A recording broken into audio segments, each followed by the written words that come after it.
তার আরো একটি কথা হচ্ছে এই যুব সমাজ ধ্বংসের আরো একটি বড় কারণ হচ্ছে গান বাজানি ব্যস্ত থাকা। যুব সমাজ ধ্বংসের আরো একটি বড় কারণ হচ্ছে ফ্রি ফায়ারে ব্যস্ত থাকা। ফ্রি ফায়ার খেলেন না? খেলেন?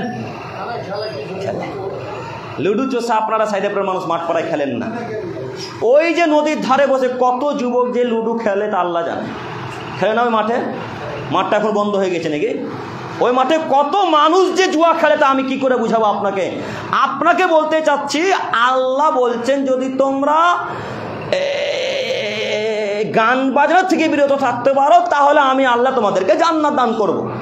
একটু দেখাই যুব সমাজ ধ্বংসের কারণ। একটু আপনার মুরব্বী সাহেব একটু দেখেন তো, আপনার চোখের সামনে একটা ছেলে দুই কানে ইয়ারফোন লাগিয়ে গান বাজনা শুনছে। আপনার চোখের সামনে একটা ছেলে ওই ফ্রি ফায়ার খেলতে খেলতে এক পর্যায়ে বলছে মার মার মার মার মার মার মার মার মার মার মার মার এইভাবে বলতে আছে। বলে কথা কি? বলে না মনে হয়? বলে। এইভাবে কথা বলতে বলতে তখন আপনি ঘর থেকে বেরিয়ে এসে বলছেন, এটা বেটা কি হলো রে, কাকে মারবে? তখন আপনার ছেলে বলছে আব্বু ফ্রি ফায়ার খেলছি। তখন আপনি বলছেন হ্যাঁ খেল বেটা খেল। আচ্ছা এবার আপনাকে বলি, ওই যে বাপ যে বেটাকে বললো খেল, একে আপনি আসল বাপ বলছেন কি? একে যদি বাপ বলে তাহলে হিজড়া কে গো? হ্যাঁ, কথা বুঝতে পারেন? যেই ছেলেটা দুই কানে ইয়ারফোন লাগিয়ে গান শুনছে ওকে যদি বাপ বলেন তাহলে হিজড়া কে? এই তো হিজড়া পাশে বসবাস করে না? এই পাশে কত হিজড়া মানুষ আছে আমরা দেখেছি। আপনার মাঝে আর হিজড়াদের মাঝে কি পার্থক্য? আপনার ছেলে আপনার চোখের সামনে ফ্রি ফায়ার খেলে বলতে পারলেন না বেটা দাঁত ভেঙে দেবো কেমন?